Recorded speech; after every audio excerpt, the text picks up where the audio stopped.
and a good morning, good afternoon, and a very good evening to you, the good and good people of the tube. Hope today, hope you're feeling grand and all is well in your world. Hello, everybody. Welcome to NQ Wednesday, everybody. Let's get to question one today. Sorry, my mood is going to be a bit flat today as things are not great yet again. What a broken old record you are, David. But, again, I'd rather you know, because again, that's the whole point of this channel, is I don't want to lie, I don't want to wear a mask, I don't have to pretend things are fantastic when they're not. So things are a bit naff right now, people too. So, I do apologise, but mango and passion fruit smoothie will get us through, I promise. Right, let's go. Okay, so question one today is, what overdrive and distortion pedals would you buy to suit Tex-Mex pickups? Well, to be honest with you, any. To be honest with you, my white Strat, Mr. White with Tex-Mex pickups, any distortion pedal, any overdrive I plug through that guitar, or goes through that guitar, or comes from that guitar, sounds great. You know, I've never really had an issue. Even the Rat, and I don't like Rat pedals at all. I just don't like them at all. Even they sound really okay. But I mean, you said beside like the DS2. I mean, stuff like the Tone City Noisy Boy or Golden Plexi or the Black Tea. Those three pedals are amazing for Tex-Mex. The Green Tube by Tone City as well. That's an amazing pedal. That's like a Tube Screamer that I like, because I'm not really a Tube Screamer fan. Sorry to my friend Nicole, because she loves Tube Screamers, but I'm not a fan. Well, she loves her TS Mini. I'm not really a fan of Tube Screamers. I had I had a TS808 for ages, and I used it a lot. But it was always not right. You know what I mean? It was always kind of like, meh.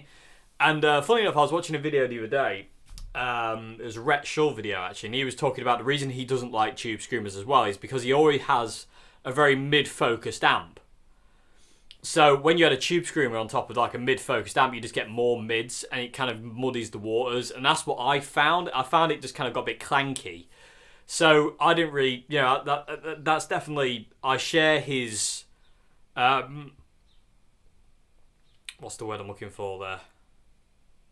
I share his statement, if that makes sense. That's probably not the right word at all, but I definitely understand where he's coming from that. Because I like mid-range as well, I don't really like treble. I like mids and I like low end, and I like it to be kind of dark, and treble is not conducive to dark, warm guitar tones. Tube Screamers just don't fit in my world, you know. But the Green Tube by Tone City, there's something in that thing, I'll tell you that, because it doesn't just do the Tube Screamer thing, it does other things as well. And the mid boost isn't massive on it, which is great. I love that pedal. And it also works really well for the John Frusciante tone, because it loves the DS2, and the DS2 loves it, so jobs are good. And cheap pedals, good stuff. Okay, so there's obviously, you know, my favourite distortion pedals, apart from the DS2, are the Marshall Governor. You know, the Marshall Governor and the Marshall Jackhammer for overdrive. Them two pedals, I would hoard the bejesus out of them if I could afford to, and if I could, you know, they're not rare. The Jackhammer and the Governor are not rare pedals. They're not. The Governor 2 Plus, should I say. But I would have so many of them I could, because they are my two kind of like, you know, happy pedals. And obviously the DS2 on top of that as well. You're never really going to get me to get rid of my DS2s. But come to think of it now, actually, I need to get my other Governor back from my friend Dan, because I lent it to him ages ago, and he still has it, and I need to get it back because it's mine, damn it. Anyway, it does work better at the time, but as soon as Duke's Deluder's fallen through the floor, I don't know. Anyway, told you my move was weird. But, I mean, yeah, I mean, anything really. I mean, I find Tex-Mex pickups are so versatile. You know, they like a lot of things, you know, and not only do they, you know, sound the closest to me to original Strat vintage pickups, like, you know, the way they respond to high gain, low gain, all that kind of thing does work really well. They're so dynamic, they're just amazing. So, I mean, look at some of the Tone City pedals, like the Noisy Boy, the Golden Plexi, the Black Tea, the Green Tube, if you want that kind of Tube Screaming thing, but not really. Yeah, if you want to go market from that, you can look at stuff like, you know, the Boss, you know, you already said the DS2. There's a DS1, But I've always found the DS1, as long as you keep the tone quite low on the DS1, sounds good. What else are we looking at here? Distortions. There's stuff like, I don't really know. I mean, I'm not that clued in. I mean, there's quite a lot of the pedals that, like, just sound good with Tex-Mex. What I would say is, if you can, you want to go to a guitar shop with your guitar and just try as many out as you can, because nothing beats hands-on experience with pedals, because you'll just find what you like and what you don't like. It's so important, that is. So, yeah, I mean, just anything, really. Anything, that you'd feel you like, go for that, really. So, but try things out. I mean, my recommendations are the Marshall Governor 2 Plus, the Marshall Jackhammer, the Boss DS2, Tone City Golden Plexi, Tone City Noisy Boy, Tone City Green Tube, Tone City Black Tea. I love Tone City pedals. I bet you can't tell. I have an entire pedal board of Tone City downstairs, which I'm going to have to do a video on, people of the tube. I haven't done a video with this pedal board. Actually, you'll see it. You'll see it on Friday, because we're going to do a comparison video between my two Fender amps, the Deluxe and the Stage. We're going to do a comparison, and the intro jam will be done using that pedal board, but it won't be kind of featured in the video, if that makes sense, because it's a comparison video. But at some point, I will, you'll see it. I'll show you it, but at some point I'll do a video dedicated to just the Tone City board. It does have 3 other pedals on the board that aren't Tone City. One's a looper, one's a wah, and one's the Afterneath by Earthquaker Devices, because I just wanted that big kind of crazy spacious thing. But the rest of Tone City, and they're just so good. Anyway, mainly the new Tone City pedals as well, to be honest with you. There's only one old one. Anyway, you'll see it on Friday anyway, and I'll do a video on it. If you'd like to see a video on it, just let me know in the comment section below. Okay, so anyway, and also how it's wide and whatnot. So yeah, any distortion pedal I found mainly works with my white Strat, but I think that's because I know my white Strat really well. I know its sound because I've lived with it so long, and it is my best friend. I just understand it, much in the same way I understand this guitar. You know what I mean? I'm drawn back to this one recently, people of the tube. I just can't. Again, I went through a phase of not playing it a lot. Not that I didn't play it, but I went through a phase of, like, I was drawn elsewhere, and now I'm getting drawn back to Mr. Red again. He's coming back.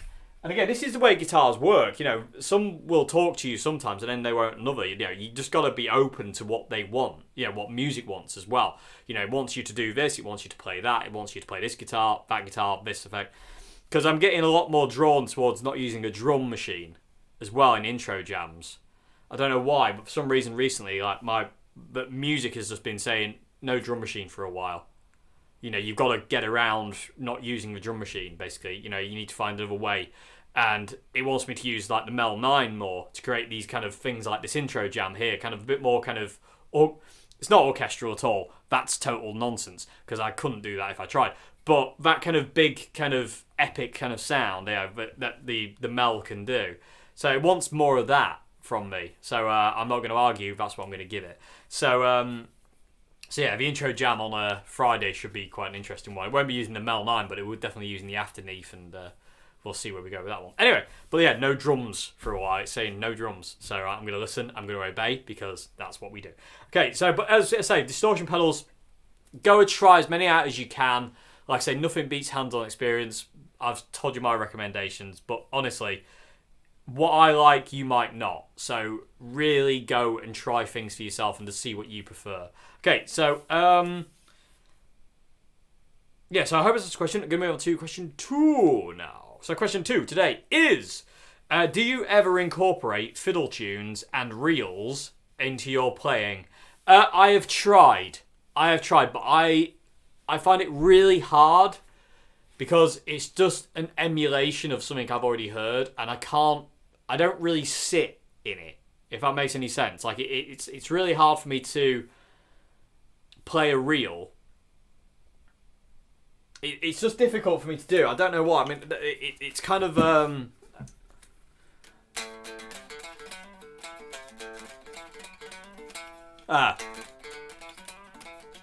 actually, I get lost in the rhythms of it. It's a very funny thing. I was talking to my dad about it not so long ago, saying the rhythms of Irish reels and fiddle tunes, because even though I grew up listening to them, I didn't grow up playing them. So some of the rhythms, sometimes, there's one I was learning called Lead the Knave, and it's by Artie McGlynn. And the rhythm of that is like that. And there's something about the syncopation and the emphasis on those. I'm trying to keep it consistent. It doesn't really fall under my fingers. It's a very strange thing. And it's not necessarily this hand. It's more my rhythm hand. It's my right hand that kind of messes up. You know, so I can kind of, you know, until the cows come home, I can go.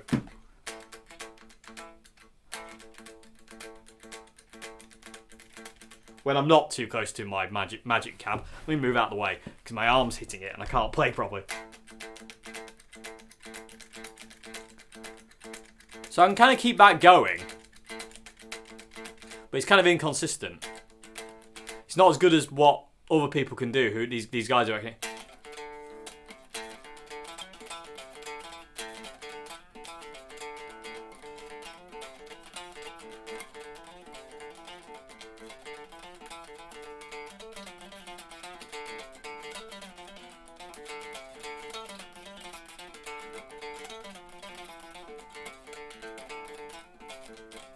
You know, it's hard for me to kind of maintain it. It just sounds naff to me. Every time I do it, I'm just like, that's such a really poor attempt at an Irish reel on the guitar or something like that. I do like to play Irish airs. Stuff like, hang on a minute. Turn my amp down. But stuff like,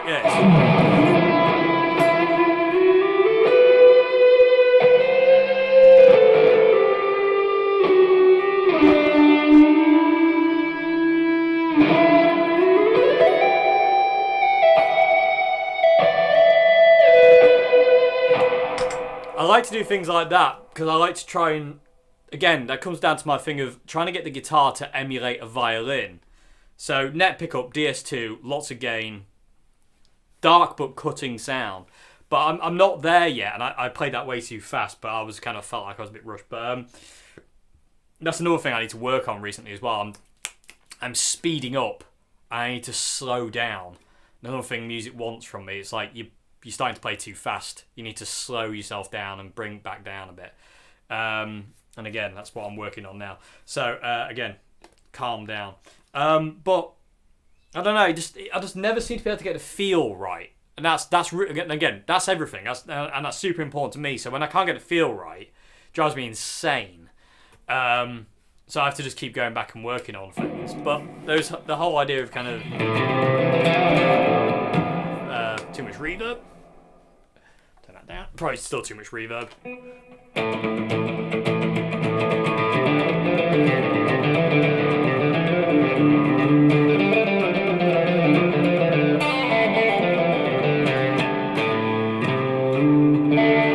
don't know. I don't know. It just doesn't fall with my right hand, and it doesn't help that I'm sat down. I've found recently as well, I can't play as well sat down as I can standing up. I can play better standing up than I can sat down because I've always stood up. So when I sit down to play, I always find it feels weird. Anyway, enough on your revelations, Dave. But no, I have tried incorporating them. I've learnt a few reels and fiddle tunes in the past. I don't remember many of them now because I always feel it's not good enough. And then I kind of feel like it's not. I kind of get that impression it's not for me to do that kind of thing. You know, it's not. Well, at this point in time, it's like, you know, that's not what music wants from me right now. It's like that's something that I want to learn, but it's not the right time. And again, that's really important, is when you're learning guitar or learning any instrument, it has to be the right time for you to learn it. You can't just learn something and then go away from it because you're just going to forget it. You know, it's not going to stick. So it has to be the right time for you to learn something. And I don't think it's the right time for me to do it, for doing that yet. You know, it's maybe if I live to be like, you know, 50, 60 odd, then maybe about that time it might be an idea for me to sit down and start playing some reels and airs on guitar properly. But until then, yeah, it doesn't feel that's where I am right now. Although I want to do it, it doesn't feel that's where I am. So anyway, but yeah, I have tried. I've tried to write my own as well, and it just comes out as a really poor imitation, and it's just not very good. So yeah, but I've tried, but unfortunately, it's not really in me at this point in time. Maybe in the future, we'll see. Anyway, so I have such a question. I'm gonna move on to question 3 now. Question 3. Look at that. It looks weird. Looks like some kind of weird alien from a planet Zorb. Hello. My name is Zorb, and you are now under my control. Send me all your Mars bars. Send them now. Send the Mars bars. Anyway, weirdness aside, and General Zorb here, let's go on to question 3. So, go away, Zorb. Put him away. Okay, so question 3 is, what's your thoughts and experiences playing alongside a rhythm guitarist? Invariably good. I mean, as long as they got good rhythm and a good meter, then it's always really easy. I have played in bands where the rhythm guitarist has been dead erratic and all over the place, and it's really hard to be a lead guitarist, I find, in that point. But invariably, I don't really listen. If I'm playing in a band with another guitarist, I don't listen to them, if that makes any sense. I've always done this thing. Well, not always, but for the longest time, I have done this thing. And it started coming about when I was playing in the pop-punk band called Gimbal when I was in 2005, 2006.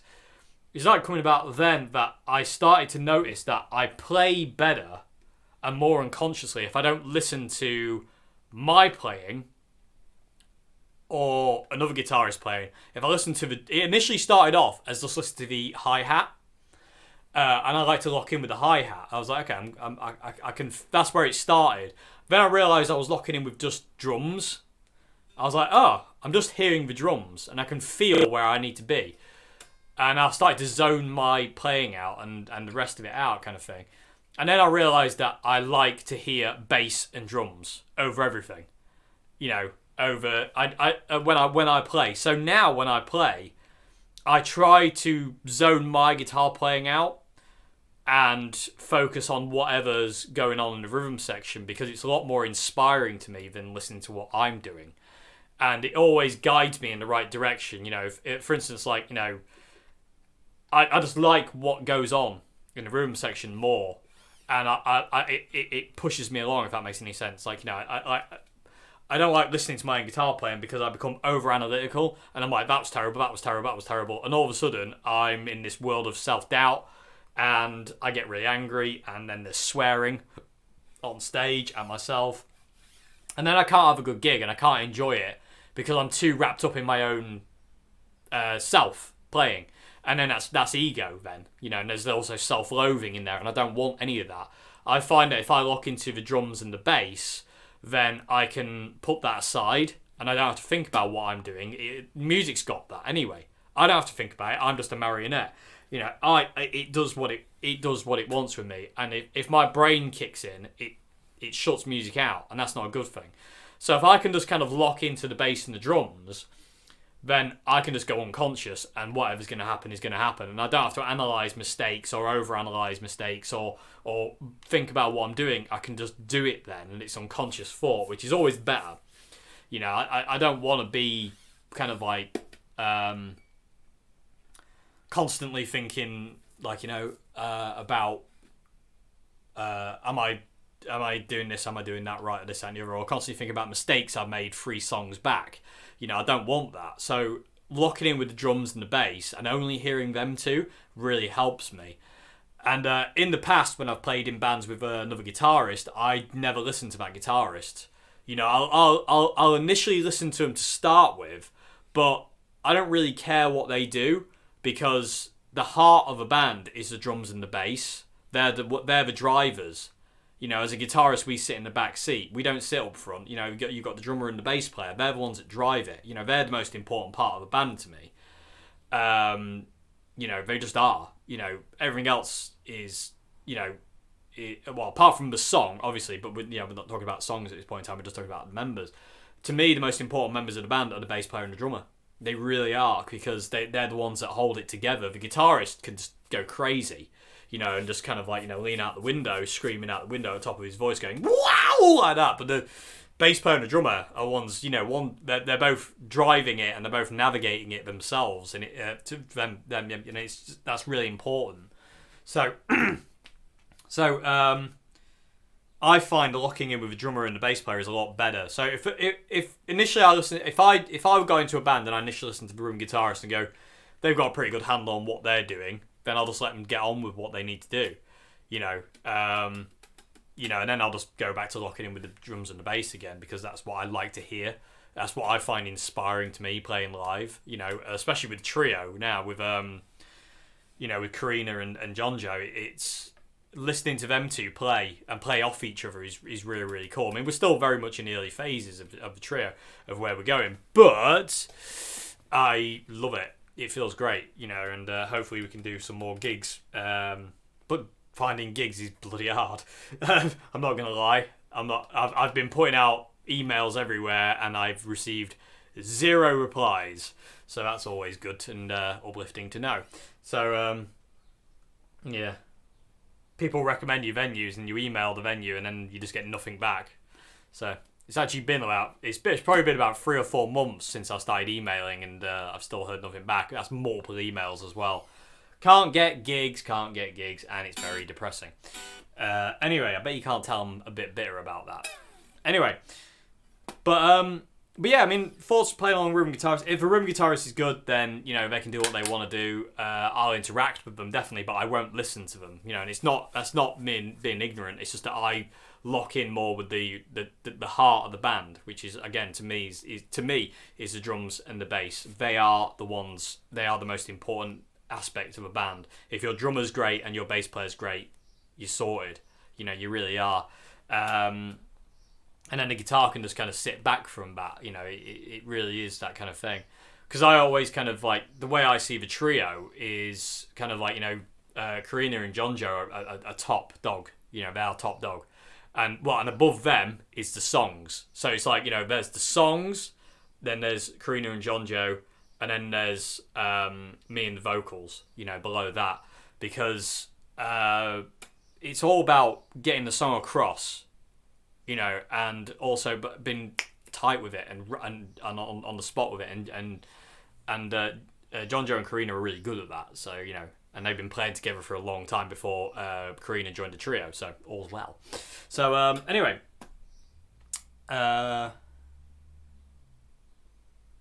yeah, room guitarist. I mean, I don't have any desire to get another guitarist in the trio right now.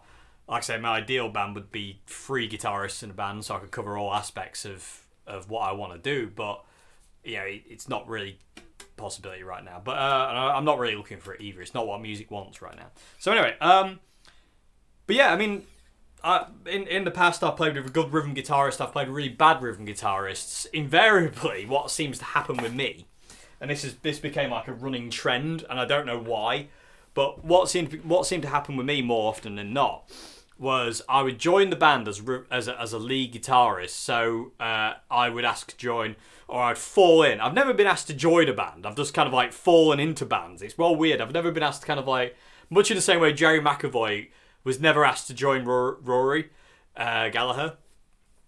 He just kind of like became his bass player, but was never kind of like technically ushered in, if that makes any sense. It's very strange. I've always just kind of like fallen into bands. I've never been asked to join them. I've just been, all of a sudden I'm in one, if that makes any sense. Anyway, so the long running thing for me was I would get into a band as a lead guitarist, and invariably there'd probably be another guitarist in there as well. And this started with Gimbal, really. And then it kind of proceeded from there to like maybe about 2-3 other bands I was in. And yeah, two other bands apart from Gimbal. 3 including Gimbal. So 3 bands this has happened in. And so, because a lot of the other bands I've been kind of like the only guitarist. It didn't happen with Dukes Deluder, happily. But this happened with us. Anyway, that's point of knowledge. But the story goes, this is what happened. I would join the band as a lead guitarist, and then for some reason, the rhythm guitarist, who invariably was the singer,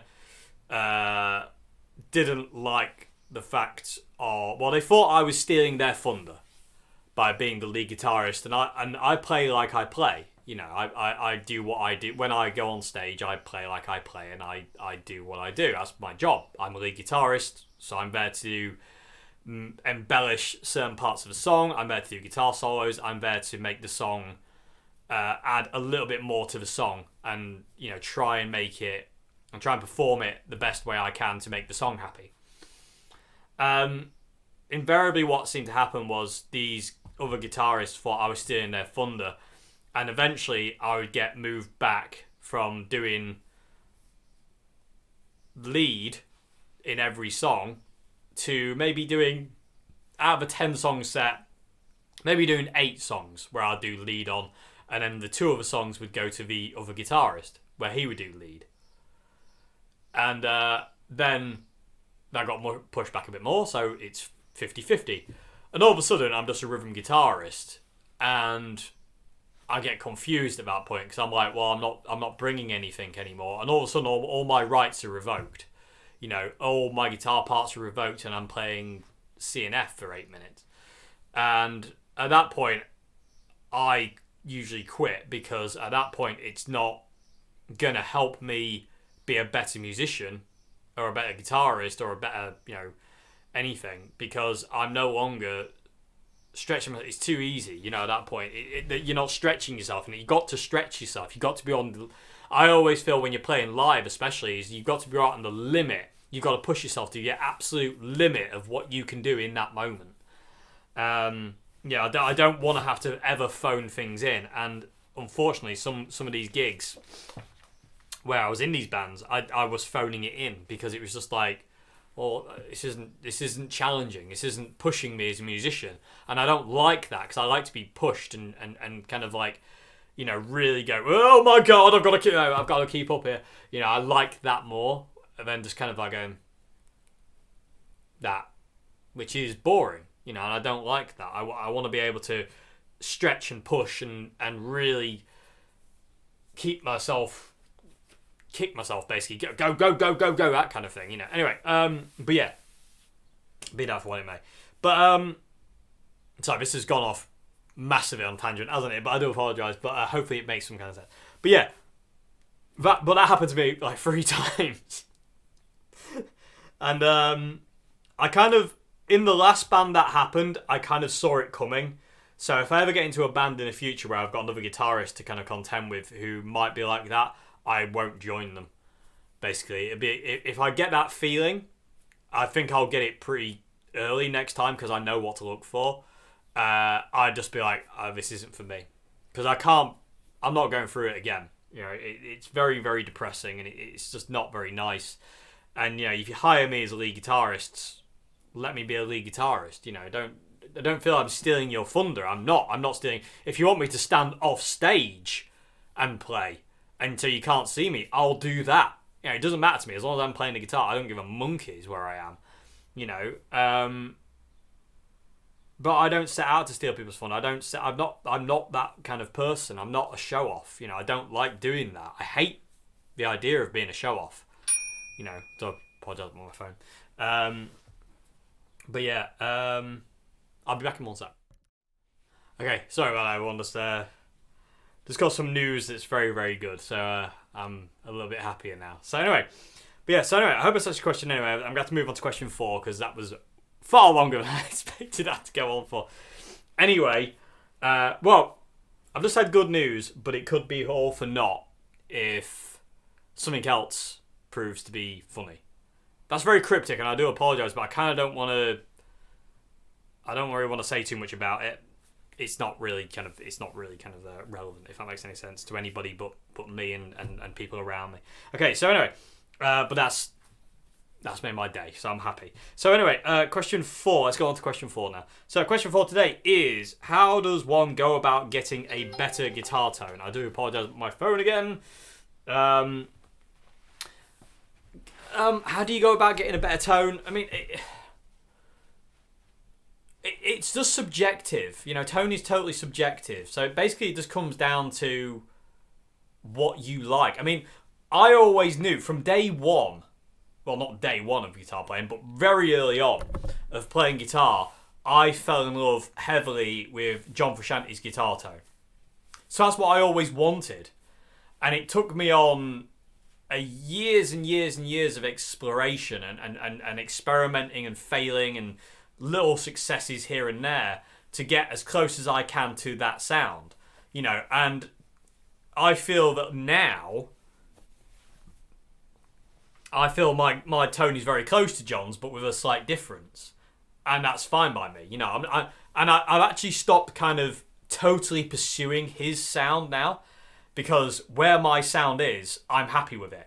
And I stopped pursuing that probably at about 2007, maybe? I got to a point in about 2007 where I had the pedals, like I had the Marshall Governor. I wasn't using the jackhammer at the time, I was using the Tube Screamer. But I had the DS2 and I had a couple of other pedals. And I was like, I really like the sound I've got. I really like the way this sounds. And I was using the MGs at that time. And I was like, it just feels right to me. It sounds great. It feels good. This feels good. So I was a bit kind of like, well, me trying to emulate John and Jimmy has kind of got me here to a point where I'm but I think I'm lucky in a way, because I went on that pursuit of John's tone and Jimmy's tone, I kind of like stumbled across a sound that I like. It's not my signature. I don't have a signature sound. You know, there isn't. I don't have one. I'm still. It's still in development for me, but it gave me that leg up where I was like, you know, this just feels really good, you know. And like I say, my pedal settings haven't changed since 2007 or 2006. My amp settings haven't changed since. Well, the MG's amp setting hasn't changed since 2006, and my pedals haven't probably changed since 2007, unless a new pedal came in, jackhammer being one of them. But again, once I found the setting on the jackhammer, it never moves. The DS2 is always flat out. Well, funny enough, when I got the DS2, initially I ran it in mode 1. I didn't use mode 2. It just, I don't know why, I never really clicked it over to mode 2. I used it in mode 1 all the time. But in about 2007-ish, I kicked it into mode 2 and it never really went back. Every now and again it'll go back if I play Nirvana because it's curt. Mode 1 on DS1 is curt to me. But yeah, anyway, but it just sounded, everything just sounds the way I want it. And as soon as I got that sound, I was like, well, that's what I want. You know, it's still got the cut, but it's fat and it's warm and it's big and it sounds the way I want it to sound. So that was when I found my sound, if that makes any sense. Like, you know, that's me. I'm happy and that's wicked. But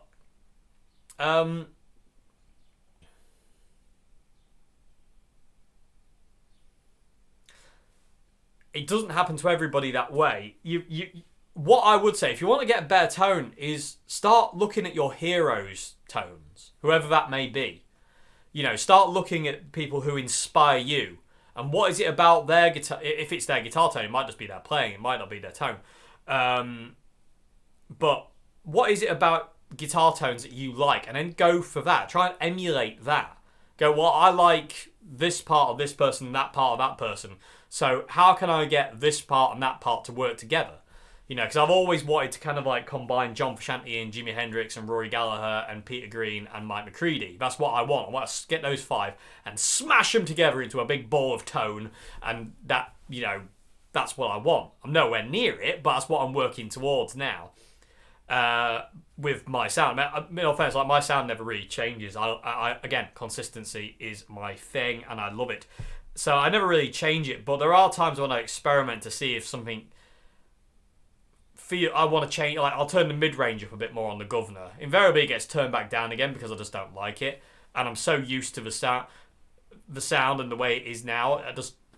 It feels like home to me. You know, it really does.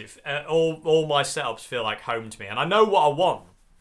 So the Tone City pedalboard I was talking about earlier on, as soon as I set that up, I knew exactly what I wanted out of it, and as soon as I got it, nothing's changed. You know, I invariably mess around with a delay, but that's about it. You know, things just stay where they are. You know, because that's the way it works. Yeah, for me. Anyway,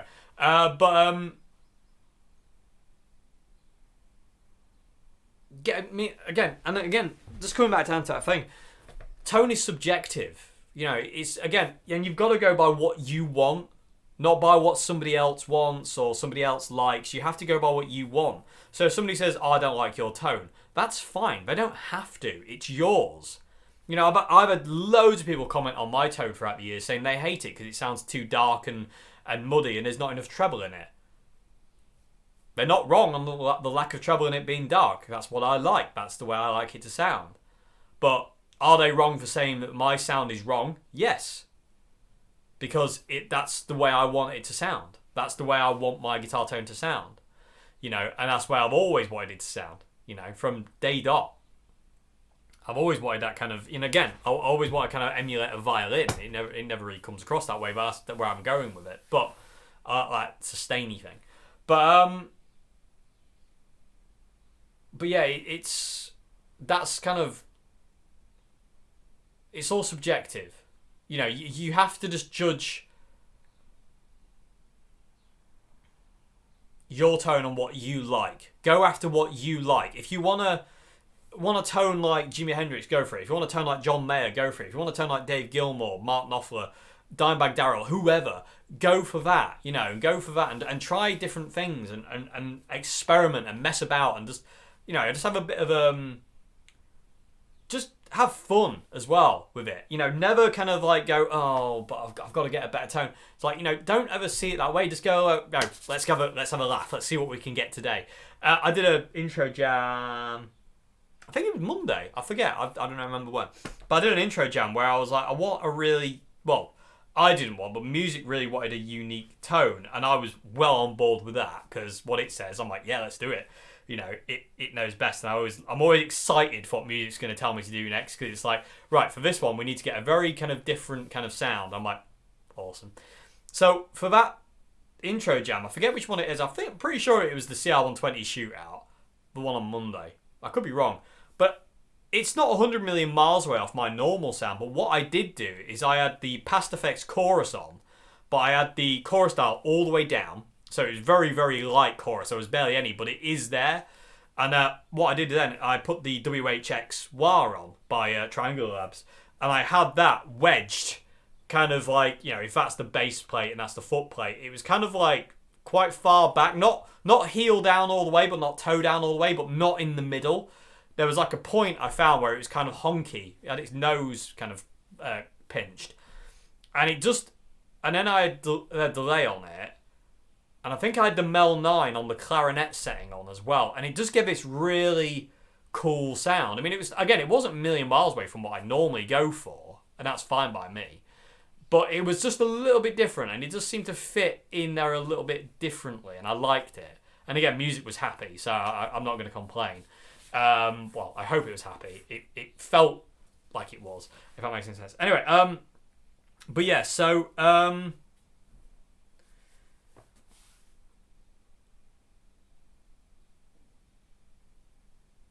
So just have fun, experiment, and just kind of do go for the sound that you want more than anything. And no one should ever be able to tell you. People can tell you they don't like your sound. That's fine. There's plenty of guitar tones that I really don't like. I mean, there's some guitar tones that I will just like flat out go, I really hate that. And again, it's okay to say you hate something. Like I say, it's okay to do that. But, because, you know, there's far too much emphasis, oh no, you can't say you hate something. Yes, you can. Of course you can. Don't be somebody stupid. You can say you hate something. Of course you can. You know, and you're allowed to hate other people's guitar tones. If you don't like my guitar tone, that's fine. I don't care. And that's the way it should always be. It's like if you don't like something, but somebody else does, then it doesn't really matter. You know, if somebody doesn't like your guitar tone for whatever reason, but you love it, then that's their problem. Don't make it yours. It's pointless. You know, just go with it. Just go, fine. If you don't like it, that's fine. But I love it. Like I say, I've had loads of people throughout my guitar playing life say, oh, I hate your sound. Hate it. It's horrible. It's too dark, no treble to it. Just don't like it at all. And it still happens now. I still get the occasional comment where people are like, I really don't like your guitar tone. That's fine. But that's your opinion. And that's the way you're hearing it and perceiving it. It's not the way I hear it and the way I perceive it. I love the sound I have, and nothing's going to change that. So, you know, I'm not about to change it just because you say you don't like, because you don't like it, you know. And that's the way I think you should approach anything, you know, with guitars, pedals, amps, tone. You know, you've got to be you. You've got to be you. And I stress that so much in videos people have YouTube, but it's so important. Don't follow things that feel wrong. Follow what feels right. Don't go left because somebody told you have to go left if you want to go right. You know, walk your path. Life is just all about walking your own path. You know, the way I see life is, and in things in general, music, your musical life, your guitar playing life, your whatever, it's all the same thing. It's all connected in the fact of everyone walks their own path. And your paths may cross others, but you can't walk theirs. You may walk parallel with people sometimes for a period of time before their path leads off and yours leads another way. But you never ever step onto somebody else's path. It doesn't happen. You get close and your paths will cross, but you cannot step off your path. So don't try. Walk your path. Walk your way. And listen to you. What do you want? What do you want to sound like? What is the guitar tone you like? What guitar tone is it you love? You know, what guitars do you like? What pickups do you like? What pedals do you like? What lead sound do you like? Who are your heroes? Where are you trying to go with it? Walk your path. Be you. Don't try and be something else. You know, emulation is a great way of getting there. You know, trying to be somebody is great because you can't be them, but it gets you somewhere. It's great. You know, John Mayer says, you know, you sound like yourself when you fail to sound your heroes. That's it. You know. But if you want to pursue somebody like I pursued John Frusciante, go for it. It's great. I recommend it. You know, a lot of people don't. They say, oh, you got to just like, you know, be, you know, have no influences and that kind of thing. It's like, no. You need to be yourself. Don't, like I said, but you need to have your heroes and you have your influences. You need to have direction. You need to be inspired by your heroes. So it's a bit of a contradiction, I know, but okay, you know, what isn't a contradiction? But I hope it makes some kind of sense. I'm well aware that might not make much sense, but hopefully it does. But you have to be yourself. Like I say, if you want, you know, when you're walking your path, if you go, well, I want to sound like John Frusciante, like I did, then that's what I pursued. That's what I wanted. I apologise with my phone. You know, that's what you do. That's what you do. And no one's in their right to tell you it's wrong. They can tell you their opinion on it, saying, I wouldn't do that. Fair enough. If you wouldn't, that's fine. But don't tell me I'm wrong for doing it. Same with relic guitars and all that lot. You know. Oh, you shouldn't use cheap gear. Why? You know, just because, oh, well, more expensive gear is better. No, it's not. No, it's not. You know what I mean? Not to me, not to quite a lot of other people as well. You know, my guitar doesn't have to say Gibson on it. It doesn't have to say Fender on it. It doesn't have to have a price tag of £2,500 or whatever. It doesn't have to have any of that kind of stuff. A good guitar is a good guitar. A good pedal is a good pedal. Good amp is a good amp. You know, good leads are good leads. You know, I've been using these Stag guitar leads since probably about 2004, and I love them. I think they're brilliant, you know. Anyway, I digress. But yeah, how do you go about getting better guitar tone? You just go by what you want. Go by what you sound like. Walk your path. Find your way. You know. And anybody who tells you you're doing it wrong, you feel like you're doing it right, you're doing it right. Don't be swayed by other people's opinions. You can listen to other people's opinions and you can entertain people's opinions and you can learn sometimes from other people's opinions. But you have to remain true to what you want. I'm a John Frusciante fanatic. I love playing in that style. I love trying to emulate him and try to sound and play with as much emotion as he does. And people say all the time it's unhealthy. No, it's not. Not to me. And I don't care what anybody says about that. You know, if it's unhealthy to them, that's fair enough. But it's not to me, and I love it. and I love every time I play along to it. Like the other night, for instance, I played along to the Slain Castle DVD from start to finish. I played every song, apart from Power of Equality, which I've totally forgotten how to play. I guess I relearn it, but I played along to every song. You know, I was using my Californication board. I had to make do with different sounds every now and again for like throw away your television. I used to use the wah and my phase 90 to kind of like, you know, get through the step filtery bit. But it was good fun, you know, and I really enjoyed it. And like I said, I played through every song. I played along. I had the DVD going on the TV so I could watch what they were doing while I was playing. It was great. I love doing that stuff. I love playing along to John and Jimmy as well.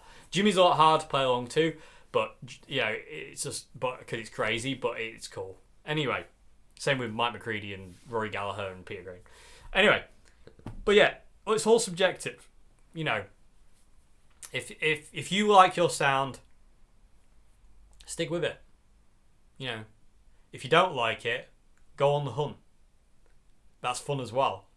You know, either way, it's fun. You know, it's fun to change things around sometimes. Like I've stepped away from a governor for a while. You know, I'm not using the governor as much. In here, you know, when I play with the trio, I use it quite a lot. But in here, when I'm doing intro jams, I've stepped away from the governor quite a lot, and I'm using the DS2 a lot more. But it will come back around, you know, and it does obviously because I use my governor on the other board and stuff like that. But anyway, subjective. Go by what you feel. If it feels right, it's right. If it feels wrong, it's wrong. Do not be swayed by other people. Do not let them guide you in directions you do not want to go. If you want to go right, go right. Just because somebody says left is better doesn't necessarily mean it is. You know what I mean? So yeah. Anyway, yeah. I could talk about it forever, but I'm gonna have to get off because obviously this video will be like 10 hours long and the battery's about to die on the camera, so I'm definitely have to go. Anyway, I hope you enjoyed the vid, everybody. I'll see you again on Friday for another vid. Like I say, on Friday we're gonna do a comparison video between my two Fender amps. I might actually throw in I'm gonna throw in the Pro Junior as well. Let's do yeah, because that's I've got 3, so let's just do a comparison between all 3. So we've got the Deluxe Reverb Tone Master. We have the Fender Stage, and we also have the Fender Pro Junior. So, and that's a valve amp. So, very interesting. So, and I might do a little bit of a blindfold thing for you as well in there. So, we might do a comparison thing, and I might do a kind of a blindfold thing where I play through all 3 again, and you might have to tell me in the comment section which one you think is the valve amp. Just out of curiosity at the donkey, and shot the cat, and then kidnap the dog. Anyway, curiosity is a weird creature, isn't he? Anyway, moving on. So, anyway, hope you enjoyed this video, everybody. I'll see you on Friday for that. And, yeah, oh, yeah. If you want to submit a question for Q&A Wednesday, description box below has an email link. Email me there. I'm going to get off because the battery's about to die. So, thank you very much indeed for watching PeopleTube. Have a great morning, afternoon, good evening, and goodbye now. Thank you very much.